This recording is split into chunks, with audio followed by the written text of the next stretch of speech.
The Hollow Knight. Facts from Hollow Knight, but retold by Theo Lovec. Rights owned by Team Cherry. Chapter 1. Prologue. The story begins with a knight arriving in Dotemouth, a peaceful town above the remains of the kingdom of Hallownest.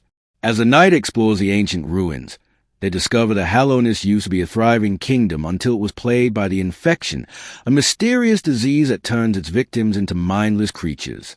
The ruler of Hallownest, the Pale King, tried to contain the infection in the Temple of the Black Egg, but it broke free, leading to the kingdom's downfall.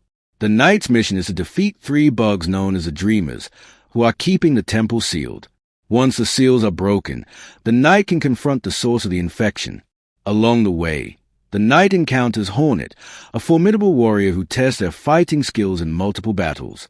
Hallownest experienced a period of prosperity until the Radiance started appearing in the dreams of its inhabitants, corrupting their thoughts with the infection.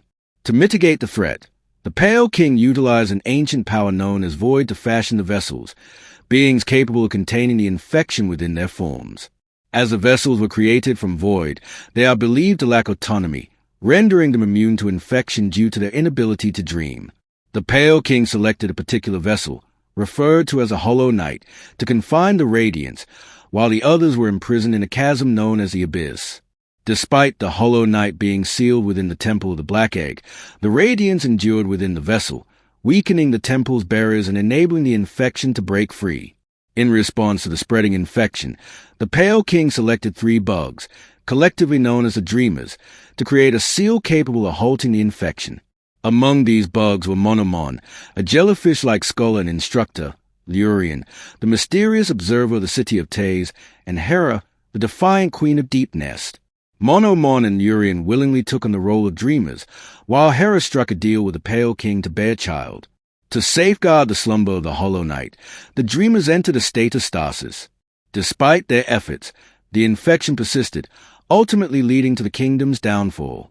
Notably, the Pale King, along with his court and palace, inexplicably vanished amid the ensuing chaos. The tale of the Hollow Knight commences with the arrival of the protagonist, the knight in Dotemouth, situated on the outskirts of the Old Kingdom. Eager to unearth the secrets of its enigmatic past, the knight embarks on a journey through the remnants of Hallownest. Chapter 2. Dirtmouth. Wandering along the king's path, strange, veil-like stone tablets whispered elusive secrets to the knight, revealing something of great importance.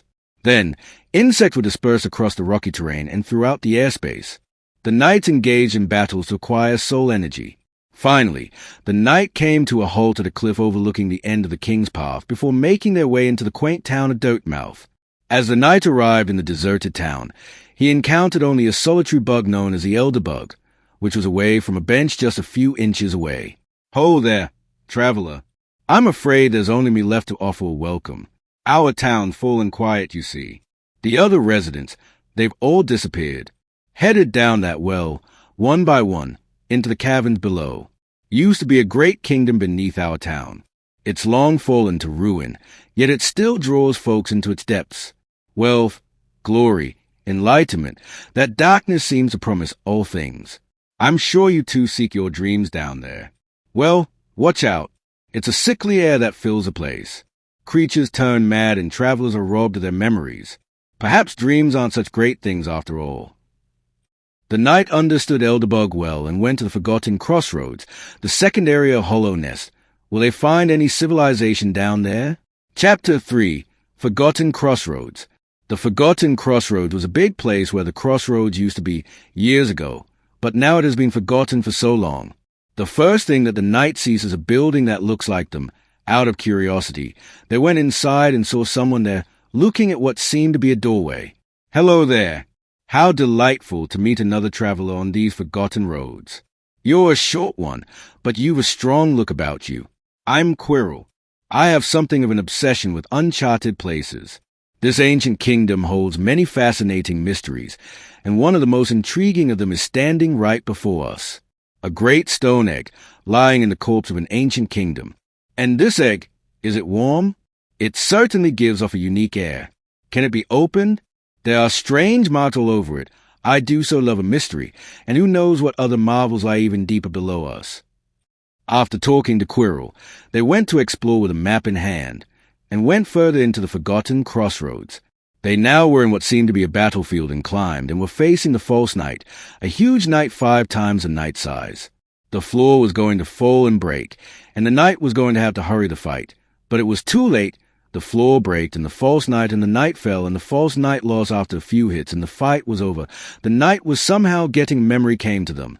Something about the false knight made them remember something for what seemed like the past of their life. More questions than ever, than answers. Was the knight something from the kingdom before? Chapter 4, Green Path. In the lush expanse of Green Path, there existed a formidable figure named Hornet, renowned for her exceptional prowess and adorned in a striking red cloak. As she traversed a verdant landscape, she crossed paths with a diminutive figure carrying a nailed sword on their back, bearing an uncanny resemblance to her. She fled from them and started asking questions in her head. They looked familiar to someone I faced before, but looked different to me and the other one. Is it my imagination? Just then, right behind her, was the knight, standing still looking around himself, and spotted Hornet, and went forward toward her, but missed jumping. Now she knew this was not her imagination. They were real, and she needed to get ready to fight them. Sometime later, the knight was in a room-like fight ground, with Hornet's back turned. Then when the knight got close to her, she said, "Stay away, ghost. I've seen you lurking in the shadows, following me. Something terrible is awakening in this old kingdom. I know what you are and what you're trying to do. I won't let it happen." Now, the fight begins, and Hornet went for the first attack. Then the knight attacked back with huge force. Hornet was down for a second and used a spider-like silk attack, but the knight healed from that with soul, and hit her with vengeful spirit and made her fall and barely standing. Well, I guess you got skill. We'll meet again soon, and see who is truly the strongest. The knight then looked carefully at the vessel that looked like them, and picked up the moth-wing cloak, which was able to make them dash through on land and air. Was Hornet trying to see if the knight was strong? Or was this fight a test of resolve?